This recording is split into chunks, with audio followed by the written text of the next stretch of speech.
Hello, folks. Thought we could have a little chat today about sort of some of the things that are happening here in China, some of the things that have been happening with me, and some of the things that have been happening in Canada. The big news right now is Meng Wanzhou has been released. The U.S. has withdrawn their extradition request in lieu of an extortion cash reward. The whole situation with Meng Wanzhou has been absolutely ridiculous and insulting to my country. It has created an animosity between Canada and China. It has been played by the U.S.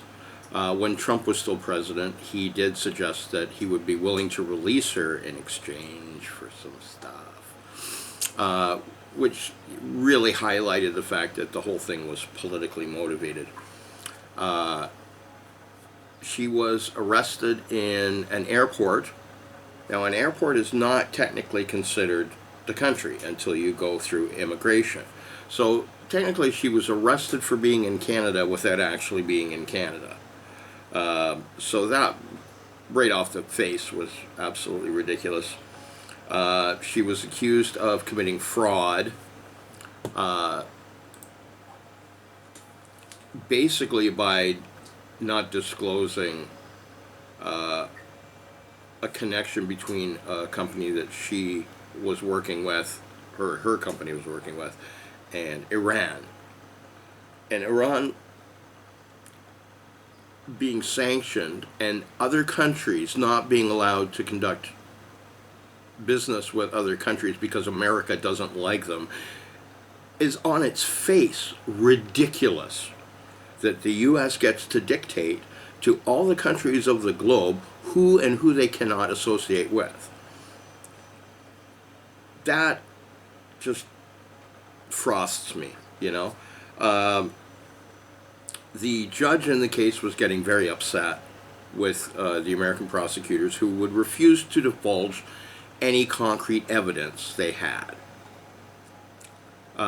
So therefore you don't have a case, and the whole thing should be dismissed at that point. And if the U.S. thought for one moment that it had a snowball's chance in hell of succeeding with this extradition request, it would still be pursuing it. So clearly they realized that they did not have a leg to stand on, that their case was ridiculous on its face. They opted to make a deal. And I think that Meng Wanzhou and the Chinese people associated with her case are just, after 3 years, are just tired. You know, she has proclaimed her innocence. It has been shown that she is innocent of the charges. And we're talking about a law that doesn't even exist in the country. I think that one of the things that should be added to all extradition treaties is the fact that the thing that you're seeking to get the person extradited for needs to be a crime in that country.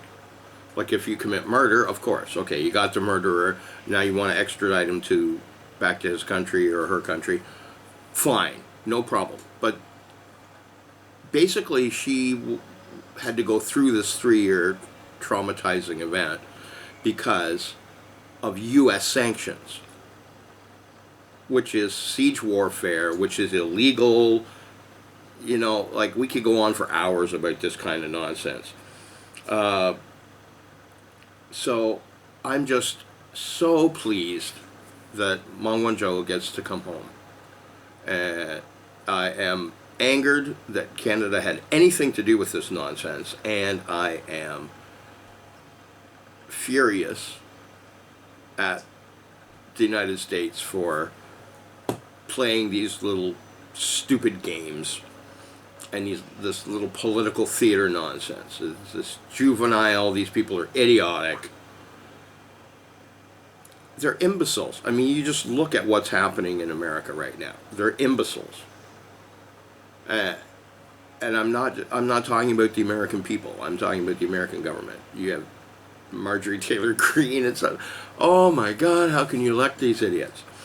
But anyway, enough of that. I'm just thankful that Meng Wanzhou gets to still profess her innocence and gets to come home. So enough with that. Wanted to let you all know on the personal front that I've had 2 COVID vaccines, no side effects whatsoever. Nothing. I was a little sleepy after them both. And that was it. I didn't contract anything. There were no symptoms. There was no pain. Nothing. An inactivated vaccine as opposed to sort of a brand new, relatively untested mRNA vaccine. So I'm relieved about that. And they're still being very cautious over here.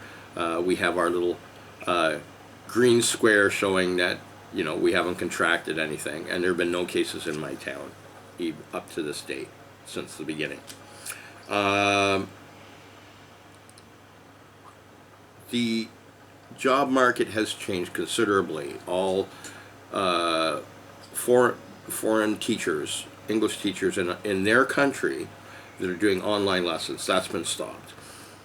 Most of the small, like, training schools and private schools have been closed. So not only are a lot of foreigners, you know, like myself, out of work, thousands of Chinese teachers are out of work as well. So I don't think that's going to go so well. And we're still unclear as to what all the rules are. So my friend's training school is still operational, but they're not allowed to teach at certain times or on certain days. And it really only applies to English and not other things. So who knows how that's going to go. So a lot of us are out of work, and we're going to have to piecemeal an occupation. TikTok seems to be the trend. The music shop is trying to get some TikTok stuff going. My friend's English school wants to do some TikTok stuff with me on sort of Red Book, and where there's a lot of educational material. And one thing that I find really curious about what's happening on the channel is I have 2 really well-viewed videos. One on the pearl market, which is about an hour away from the city that I went to as a tourist, and another one talking about my 12-string Rickenbacker, my Chinese 12-string. And I'm not monetized. I have not applied for monetization. My channel's way too small, and I get very few views. I kind of do this to document what's going on in my life, mainly. And one of the things is, on those 2 videos, there are ads. So I don't know who's taking the money and who's allowing ads on those videos, but it's got nothing to do with me. So feel free to skip those if you're watching those videos.